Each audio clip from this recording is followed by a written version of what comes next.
ao menino de Icabu, dizendo: foi-se a glória de Israel, porquanto a arca de Deus foi levada presa, e por causa de seu sogro e de seu marido.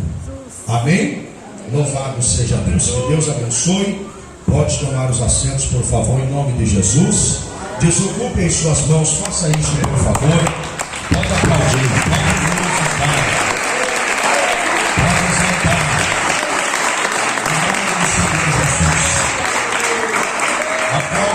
Após a mensagem, irmãos, a esposa do nosso querido irmão presbítero Adriano falou assim: o senhor não vai louvar? Eu digo: meu Deus do céu, a garganta está, como diz lá fora o ditado, é só o pozinho da rabiola. Mas aí eu falei com a minha irmã, com a Priscila, para nós louvarmos o louvor após a mensagem. E eu queria também que a missionária Angélica preparasse o louvor para a senhora louvar o nome do Senhor Jesus. Irmãos, aleluia. Observe aqui o texto pelo qual nós acabamos de ler. A Bíblia Sagrada diz, irmãos, que Israel vai passar por um período de crise. Israel vai passar por um momento muito difícil. A palavra do Senhor nos afirma dizendo, irmãos, que a esse tempo não havia ainda se estabelecido um rei, não havia ainda sido consagrado um rei, denominado um rei para dirigir Israel. Por quê? Porque o que imperava era a teocracia. O que é a teocracia? Deus sendo o rei daquele povo. Desde o momento em que Deus fez uma promessa para Abraão, quando ele estava na antiga Mesopotâmia, na casa dos seus pais, o seu pai por nome de Terá. Há quem diga que o seu pai era fabricante de imagens de escultura, e de repente aparece um Deus desconhecido falando com ele. Ele atenta à voz daquele Deus, e o nosso Deus vai dizer para Abraão: Abraão, sai da tua terra, sai da tua parentela, e eu vou fazer de ti uma grande nação, e tu serás uma bênção. A partir daí, meus irmãos, nós vemos Deus no singular, na pessoa de Abraão, guiando os passos de Abraão. E nós vemos que é estabelecido a nação de Israel. Até então, nós ouvíamos falar de Abraão, ouvíamos falar de Isaac, mas quando chega em Jacó, a palavra do Senhor vai dizer que Jacó, ele havia roubado ou tomado à força a primogenitura do seu irmão Esaú. E a palavra do Senhor nos afirma dizendo que Jacó, ele vai fazer um acerto de contas. Antes de retornar e pedir o perdão do seu irmão, ele passa pelo vale de Jaboque, deixa a sua família do outro lado e volta.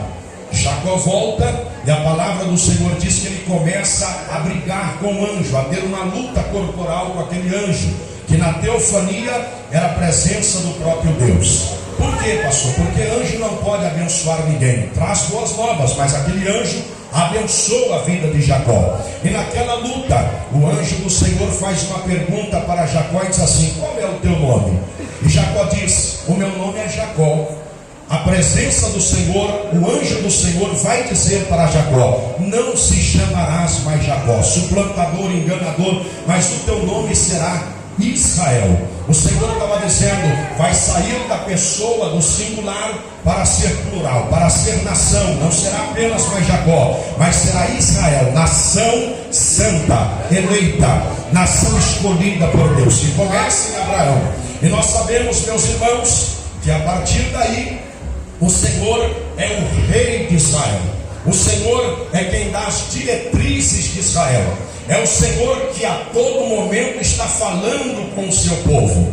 Porém, a Bíblia Sagrada diz, aleluia, que ao tempo de Moisés é estabelecido, aleluia, glória a Deus, os cargos eclesiásticos. O chamado começa com Arão. A Bíblia Sagrada diz que questionavam a respeito de Arão ser irmão de Moisés. E a Bíblia Sagrada diz que o Senhor orienta Moisés dizendo: pegue uma vara seca, uma vara despida de amendoeira e coloca dentro, aleluia, ali do templo, ali dentro do tabernáculo. E a vara que florescer, a vara que frutificar, pegue uma vara de cada um, que é o principal da família, 12 varas, e Arão está no meio. A vara que florescer, aleluia, este será sacerdote profeta na minha presença. E nós sabemos, meus irmãos, que a vara de Arão floresceu. Nós sabemos que o Senhor aprova o ministério de Arão, e até então o Senhor está levantando os seus, até então o Senhor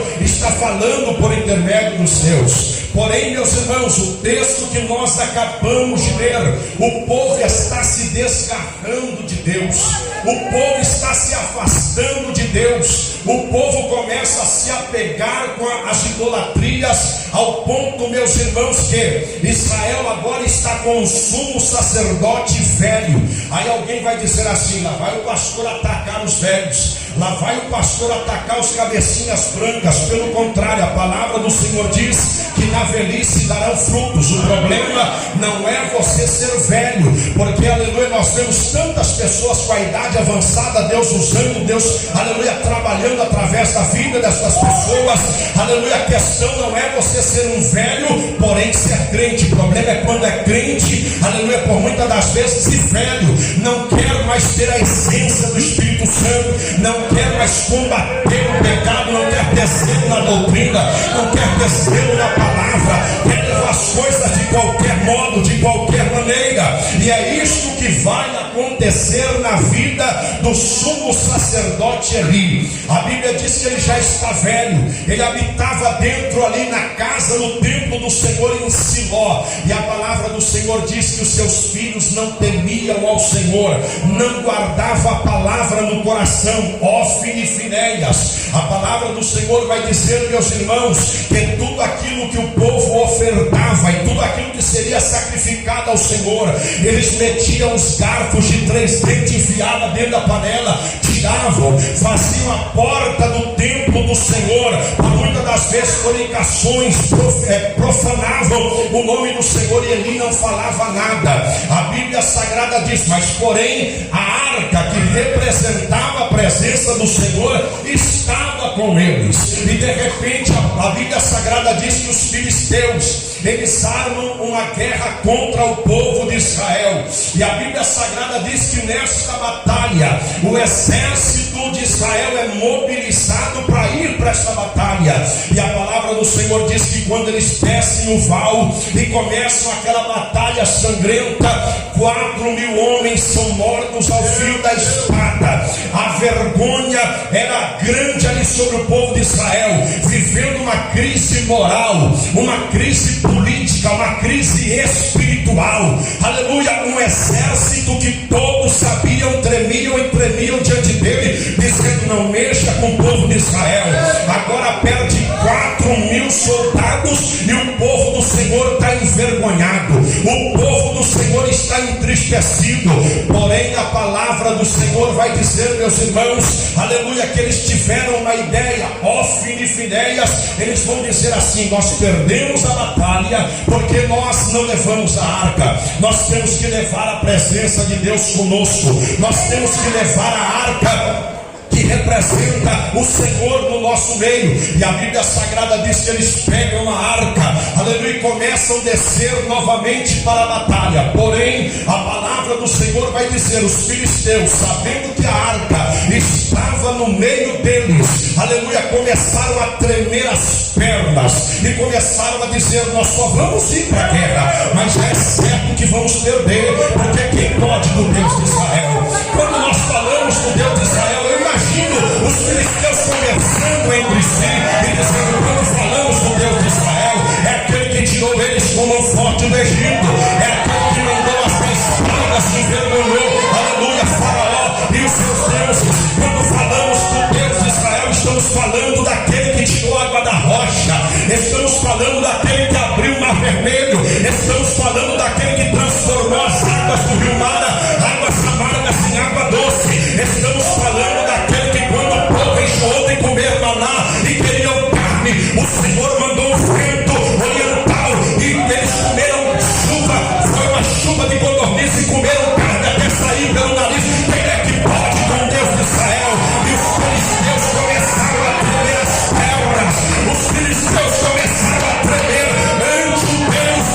e a patrebelejo, porque aonde chega a presença do Senhor, aonde chega a glória do Senhor, não tem mal que resista, não tem demônio que fica de pé. E essa presença está aqui nesse culto. Se você crê nessa palavra, levante a tua mão para a tua boca e dá glória a Deus.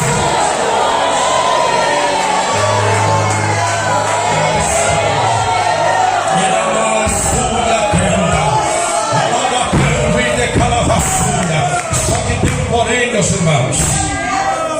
É engano quando nós pensamos que nós vamos com a presença de Deus e embora nós estamos com a vida totalmente desconcertada, vai dar certo. E foi o que aconteceu com o povo de Israel. Eles levam a arca, os filisteus ficam tremendo diante daquilo.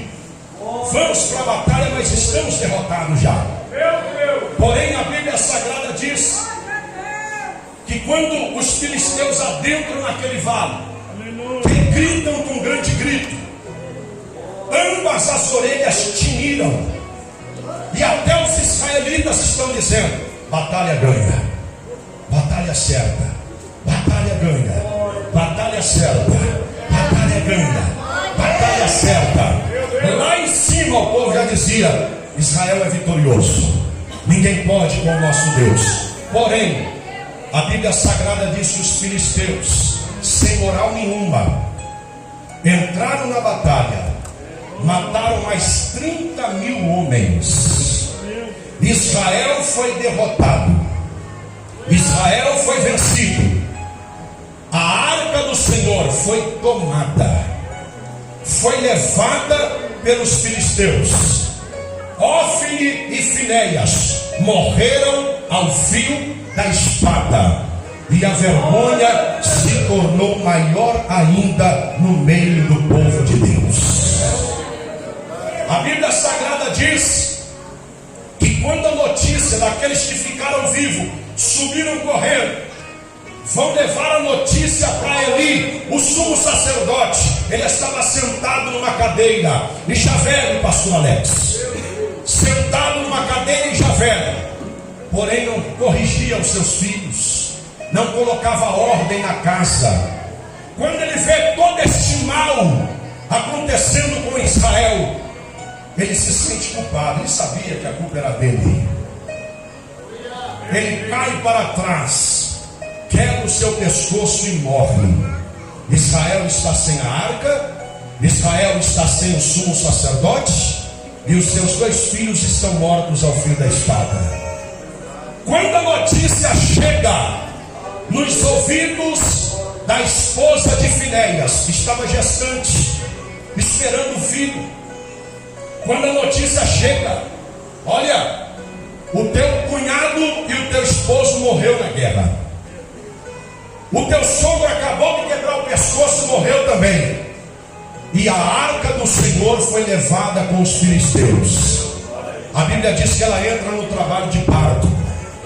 Ela começa a gerar, e quando nas suas últimas forças, porque ela está próxima de morrer, não tem mais ânimo naquela mulher de viver, o último ato dela é gerar essa criança. E quando nasce essa criança, aquelas que estão ajudando ela vai dizer assim para ela: não é para você temer, não temas, pois tiveste este filho. Ela, porém, não respondeu nada, não fez caso disso, porque ela está vendo a desgraça que Israel está vivendo. E ela vai dizer assim: apenas o nome daquela criança, o nome desta criança que está nascendo. Aí acabou, foi-se a glória de Israel. Já parou para pensar a situação do povo de Deus, irmãos? Sem a arca, sem sumo sacerdote, os 2 filhos mortos, morre a nora também de Eli, 34.000 soldados mortos nas 2 batalhas. Que vergonha, que vergonha. As nações olhavam para Israel e diziam assim: cadê o bichinho de Jacó? cadê o povozinho de Deus? Sabe o que o povo dizia? Foram desprezados pelo seu Deus, foram largados pelo seu Deus, foram abandonados pelo seu Deus, foram deixados pelo seu Deus. E a Bíblia Sagrada diz, irmãos, que os filisteus com a arca do Senhor, eles pegam a arca do Senhor e eles vão até um templo que eles tinham de adoração a Dagon, e pega aquela arca e coloca a arca do Senhor de frente com o Deus Dagon, uma imagem de escultura ou um poste ídolo alto. Eles pegam a arca e colocam na frente do Deus dos filisteus Dagon. E a Bíblia Sagrada diz: aquilo era para afrontar, aquilo era para envergonhar o Deus de Israel, para envergonhar as pessoas, a nação de Israel. Porém a Bíblia Sagrada diz que quando eles vão lá pela manhã para poder ver como é que estava a situação da arca, a situação de Dagon, e acompanhar ali o templo, a Bíblia Sagrada diz que Dagon estava com o rosto caído em cima da arca, como se estivesse reverenciando ou reverenciando o Deus de Israel. Era um sinal de Deus dizendo assim: ei, eu faço a ferida, mas eu ligo também. Israel tem andado fora da minha presença, mas não é o final de Israel. Ainda tem jeito para o meu povo, ainda tem saída para Israel. E não se compara Dagon com a minha presença, não se compara os teus filisteus com a minha presença, não se compara Deus de ferro, não se compara Deus de pau, Deus de madeira, não se compara Deus de papel, não se compara Deus de gesso, não se compara Deus de aço, não se compara Deus de imagem de escultura, não se compara, não se compara. Eu continuo sendo grande, eu continuo sendo Deus de Israel, eu continuo sendo Salvador, e fora de mim não há outro. Urabassuya canda la pastéria, urabacanda rabassuya canda la pastéria. Deixa Satanás pensar que Israel está abandonado.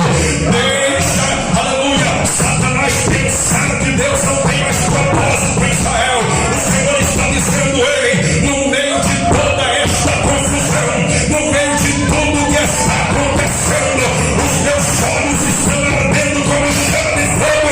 Eu estou contemplando os fiéis da terra, eu estou de olho em Israel. Eu não deixei de olhar para Israel. Ao meu tempo, ao meu tempo, ao meu tempo, ao meu tempo, eu vou agir de maneira sobrenatural, eu vou agir de maneira gloriosa. Se você crê na palavra do Senhor, levanta a tua mão, abre a tua boca e glorifica o nome do Senhor. Se você crê que o Deus de Israel está agindo, levante a tua mão, abre a tua boca e glorifica a igreja de nessa tarde.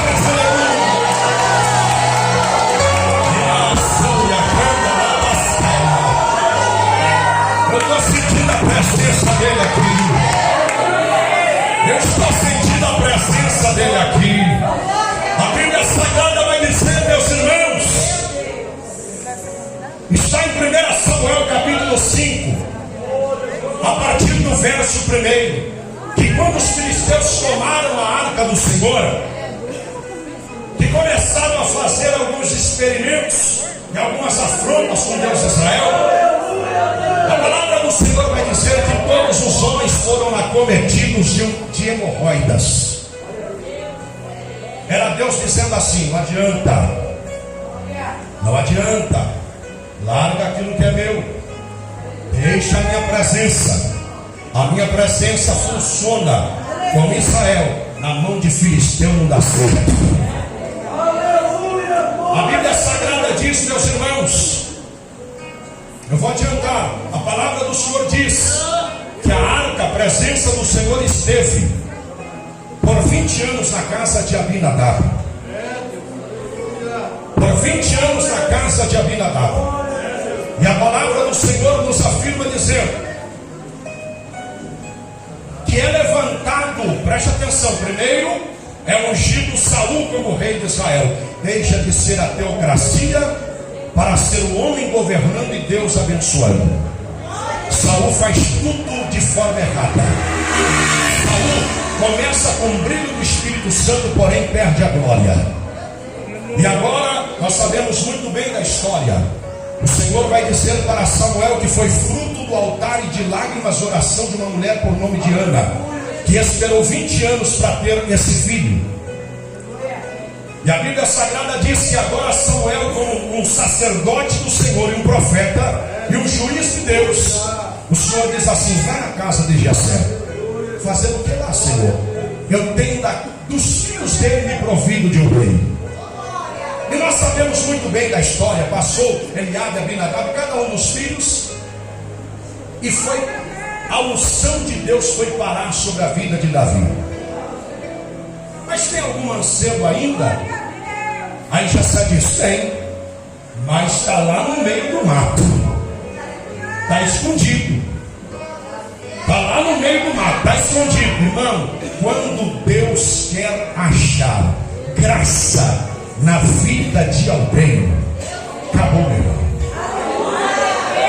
Quando Deus quer achar graça na vida de alguém, você pode estar no anonimato mais escondido que for, Deus tira de um patamar aqui embaixo, eu vou te colocar em lugares altos. Ninguém impede o meu propósito na tua vida. Vou te colocar em patamares altos, vou te colocar em lugares altos, vou te colocar entre príncipes e reis da terra, para tu saber que eu sou Deus. E lá está Davi no meio do campo. O profeta diz assim: não nos sentamos na mesa, não tem almoço para ninguém enquanto não chegar o escolhido.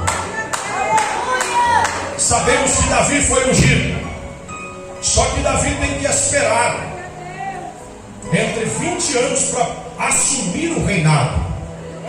Para assumir. E quando Davi assume o reinado de Israel, Davi sabia muito bem da história. E Davi vai fazer o quê? Davi diz assim: eu vou governar, eu vou reinar, só que porém, eu vou governar com a presença de Deus. A unção de Deus já está sobre a minha vida. Eu fui ungido lá atrás por Samuel. Eu sei do azeite que foi derramado na minha vida.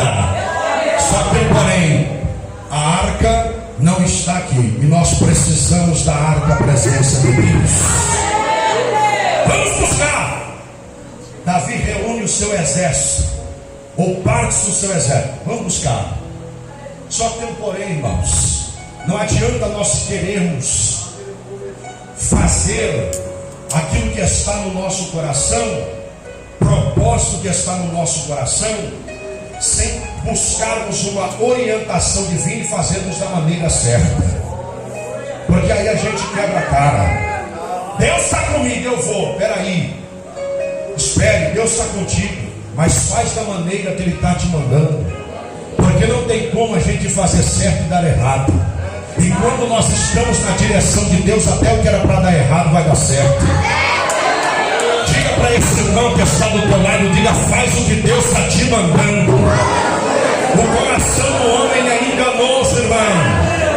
O coração do homem é enganoso. Faz na direção de Deus. Faz o que Deus está mandando e vai dar certo em nome de Jesus. Porque quando Deus está na direção do negócio, pode se levantar capeta, pode se levantar em chucaveira, sempre linda, o inferno inteiro pode fazer uma putaria, estão com inveja, estão com línguas maldizentes, estão praguejando, agindo, operando, trabalhando. O Senhor, quem vai impedir o trabalhar de Deus, vai na direção do Senhor, vai na direção do Espírito Santo, e eu profetizo em nome de Jesus de Nazaré: vai dar certo, vai dar certo, vai dar certo, vai dar certo, vai dar certo, vai dar certo. Igreja do Senhor, vai dar certo em nome de Jesus. Vai na direção de Deus. A Bíblia Sagrada diz que Davi está animado com o seu exército. Não vai dar certo. Só que porém, irmãos, olha o que Davi vai fazer. Pega a arca do Senhor e coloca no carro de boi novinho. Só que isso aí, os filisteus usaram este método para levar para a terra deles quando roubaram a arca. E agora, pastor Alex, Davi está dizendo, até de uma forma mais apressada, nós vamos trazer mais rápido essa presença de Deus. Bem intencionado, porém errado. Qual era a maneira correta de se carregar a presença de Deus? Qual era a maneira correta? É a arca do Senhor, uma argola aqui, outra argola aqui, outra aqui, outra aqui, um bastão aqui no meio, outro aqui no meio, no ombro, para sentir o peso, para sentir o peso, porque a obra de Deus, irmãos, tem peso. Davi, por experiência, disse assim para Araúna: eu não quero ofertar, eu não quero fazer nada para Deus que não me tenha um preço. Eu não quero fazer nada para Deus que não me custe. Porque Araúna está dizendo para Davi: eu te dou o terreno, eu te dou os animais, eu te dou tudo que você precisar para o sacrifício. Davi está olhando, está dizendo tudo de graça. Quando a esmola é grande, o santo desconfia. Ele está dizendo: não, de graça. Eu quero que você coloque um preço. Porque o que eu vou fazer para Deus é um sacrifício. E sacrifício sem Deus não é sacrifício. Aí alguém vai dizer: vamos parar de orar, porque Jesus já orou por nós. Isso é mentira, tem preço. Vamos parar de jejuar, não precisa mais jejuar, nós estamos no tempo da graça. Tem que pagar o preço. Tem que ser, deixa rachar o mês. Pode deixar, racha o mês. Seca a barriga. Tem que orar, tem que jejuar, tem que pagar o preço. Porque tudo aquilo que é pago o preço é valorizado. O que vem fácil vai fácil. Mas aquilo que paga o preço, eu paguei o preço, rapaz. Eu orei, eu chorei, eu jejuei. Eu lutei por isso, eu sei o quanto foi suado para me alcançar.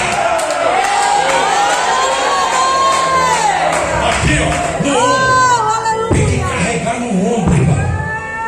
Um sacerdote de um lado, outro aqui atrás, iam fazendo revezamentos. Porque a obra de Deus, irmão, não pode ser ao pastor Alex que visita, ao pastor Alex que posta os banners da igreja, ao pastor Alex que vai nos hospitais, a esposa do pastor que dirige o grupo, a esposa do pastor que canta com as crianças, a esposa do pastor que vai à igreja. Não, irmão, tinha que dividir o peso e também fazer revezamentos. Todo mundo sendo utilizado na obra. Vai, está pesado? Então sai que agora é minha vez. Deixa eu carregar. Agora é eu. Deixa comigo. Você está vendo o teu irmão às vezes fraquejando. Você está vendo às vezes o teu irmão necessitado. Sabe o que a gente por muitas vezes faz? Podia sair da igreja, podia ir embora. Não vou com a cara dele, não vou com a cara dela. O pastor podia expulsar, o pastor podia instruir, mas o sangue de Jesus tem poder, irmão. Você está vendo alguém caindo, estica a mão, vem aqui, eu vou te ajudar. Está difícil ali, ela vai chegar lá, nós vamos alcançar a nossa glória. Quem está entendendo a palavra, levanta a mão da glória. Quem está recebendo a palavra, levanta a mão da glória. Tem preço. Aí a Bíblia Sagrada diz que lá vem a presença de Deus dentro do carro de boi. E de repente a Bíblia diz que Uzá, que era sobrinho de Davi, ele vai ver que a arca vai cair, vai tombar. Ele vai lá e coloca a mão. Quando ele coloca a mão, irmãos, o texto vai dizer: o Senhor abriu um buraco nele, abriu ruptura. Ele cai morto na mesma hora. Meu Deus! Aí Davi olhou aquilo ali e disse: meu Deus do céu, eu fiz errado, não é essa maneira, não é desse jeito. Aí a Bíblia Sagrada diz que Davi diz assim: e aquela casa ali, quem mora ali, quem mora? É um estrangeiro.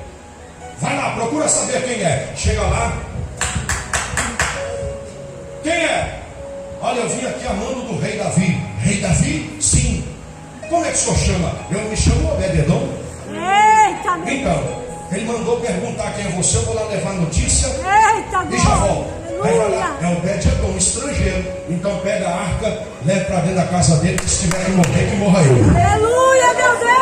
Você pensa que Davi mandou a arca para abençoar a casa do Obed-Edom? Oh, Foi não, irmão. aleluia, meu Davi Deus. estava dizendo assim: Deus está matando, pastor Fernando. Deus está matando, então que não morra mais um israelita, que morra um geteu, que morra Obed-Edom. Santa do nome, Pai. Aí a arca entrou para dentro da casa do Obed-Edom. Ficou lá por 3 meses. Aí a Bíblia Sagrada diz que Davi começa a ouvir ruídos, começa a ouvir palavras dizendo assim: a mulher do homem não gerava, agora parece que está grávida. Era até estéril. Aleluia. A casa do homem não prosperava, agora começou a prosperar. Aí Davi disse o quê? Está na casa de um estrangeiro a presença de Deus e está abençoando ele, não vai abençoar nós. Aí parece que eu estou vendo Davi se preparando, irmãos. Ó, parece que eu estou vendo Davi se preparando. Aí alguém chegou, um dos súditos chega para Davi e diz assim: ó rei, desculpe eu perguntar para o senhor, mas o que o senhor está fazendo? Aí Davi disse assim: eu estou me preparando para ir buscar a arca. Mas Davi, ó rei, já deu errado uma vez. Já deu errado. E o senhor vai tentar de novo. Parece que eu estou vendo Davi dizendo: deu errado porque eu fiz errado, mas agora eu vou fazer certo e vai dar certo. Agora eu vou fazer da maneira em que Deus quer. Pedro lançou a rede a noite inteira. Deu certo? Não deu. Mas quando Deus disse o quê? Pode lançar. Ele disse: sobre a tua palavra eu faço.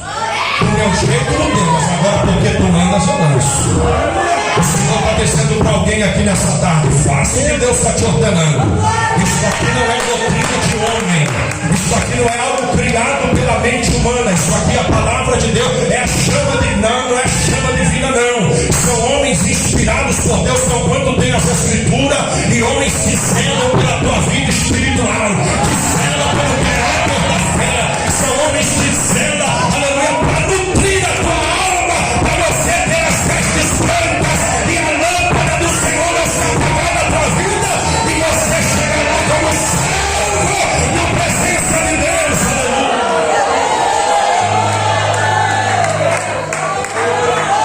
Vai tentar de novo, Davi? Eu vou, porque eu não desisto. Eu vou, porque eu não desisto. E aí a Bíblia Sagrada vai dizer, meus irmãos, que Davi sobe com aqueles homens novamente. Chega na casa de Obed-Edom, ó. Aí Obed-Edom olha: pois não, rei Davi mandou vir buscar a presença do Senhor.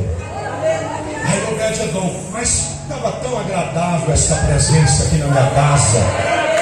Mas Obed-Edom, você é um estrangeiro, só que você também está convidado a ir para a cidade de Davi.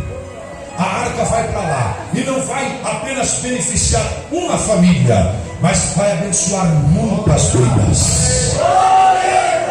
Agora Davi está fazendo da forma correta. Coloca nos ombros. Vamos levar, vamos revezando e vamos levando, mas vai demorar mais tempo. A pressa é inimigo da perfeição. Às vezes a gente quer um negócio rápido demais, mas é melhor você ir no propósito de Deus. Vai do jeito que Deus mandou. E Davi está indo, o povo está se alegrando. Quando Davi chega na porta da cidade, que ele vê que Deus não matou ninguém, que Deus não feriu ninguém, Davi vai dizer: fizemos da maneira certa. Aí Davi já começa a festa, Davi começa a dançar, Davi começa a glorificar, Davi começa, aleluia, a pular e a saltar na presença de Deus. E a Bíblia Sagrada vai dizer, aqui em 2 Samuel capítulo 6, verso de número 17, introduzindo a arca do Senhor, a puseram no seu lugar, na tenda de Davi que lhe armara, e ofereceu Davi holocaustos e ofertas pacíficas perante o Senhor. E acabando Davi de oferecer holocaustos e ofertas pacíficas, abençoou o povo em nome do Senhor dos Exércitos, e casa e a sua família. Escute aqui que eu vou dizer da parte do Senhor nesta tarde. Aleluia. Satanás pensou que Israel nunca mais teria a glória de Deus. Satanás falou através da boca da esposa de Finéias, que já tinha sofrido decepção, já tinha perdido o marido, já tinha perdido o sogro, e a arca foi embora. Ela estava meio que profetizando devido à situação, e acabou-se, foi a glória, não tem mais jeito para Israel.